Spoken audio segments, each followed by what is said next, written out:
Hello teacher, good morning to everyone. Welcome to my channel. నిష్ఠా ట్రైనింగ్లో భాగంగా మనం 4వ రోజు పోర్ట్ఫోలియో యాక్టివిటీని సబ్మిట్ చేయాల్సి ఉంటుంది. ఈ సబ్మిషన్ అనేది 2005 NCFకి అనుగుణంగా మనం సబ్మిట్ చేయాలి. అసలు NCFలో విద్యకు సంబంధించి ఎటువంటి ఆదేశాలు జారీ అయ్యాయో ఒకసారి చూద్దాం. Connecting knowledge to life out side the school అంటే అతని యొక్క జ్ఞానాన్ని స్కూల్కే పరిమితం కాకుండా అతని సరౌండింగ్స్కి అనుసంధానించబడి ఉండే విధంగా చూడాలి. Ensuring that learning is shifted away from wrote methods. ఎప్పుడు రొటీన్గా కూర్చొని రాయడం చదవడం అనేది కాకుండా విభిన్న రకాలైనటువంటి పద్ధతులను ఉపయోగించి తెలిపే విధంగా ఉండాలి. Enriching the curriculum to provide for overall development of children rather than remain textbook centric.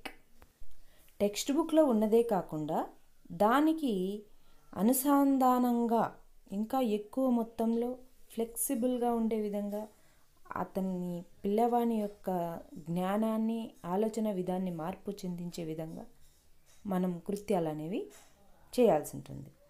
Making examination more flexible and integrated into the class room life.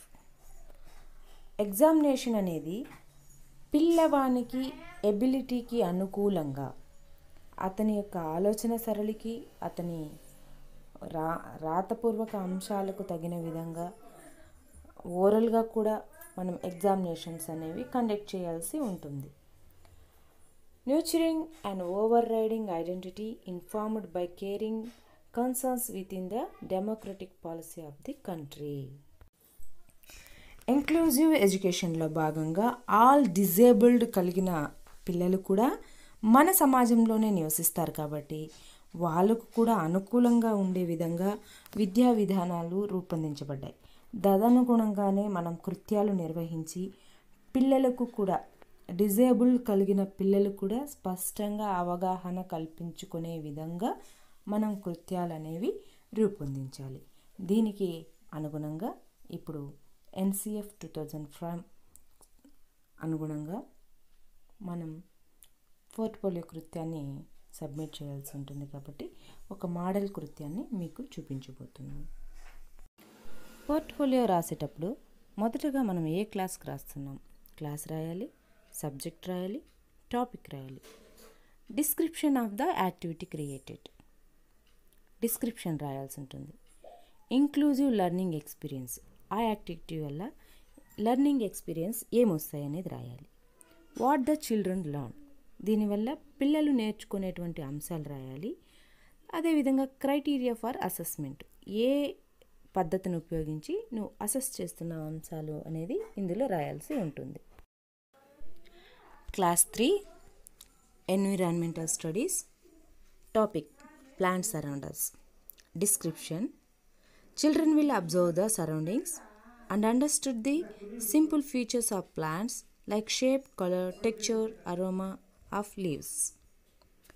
Inclusive learning experience children collect various types of plants, discuss about plant identity, example shape, size, smell, etc. in groups. Then what the children learn. Children understood the need for plant.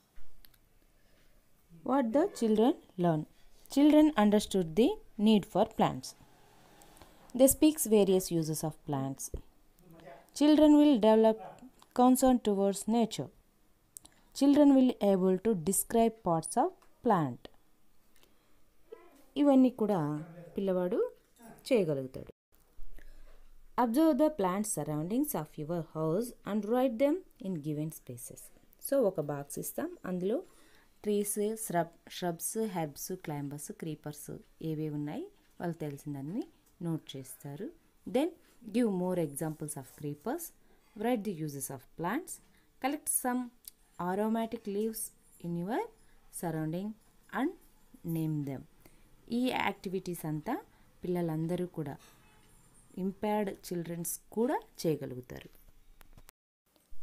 Assessment method. Teacher use playway method like స్వాడల్.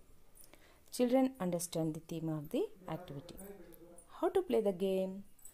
Take a ribbon, tie around the eyes a boy. Give some leaves and twigs.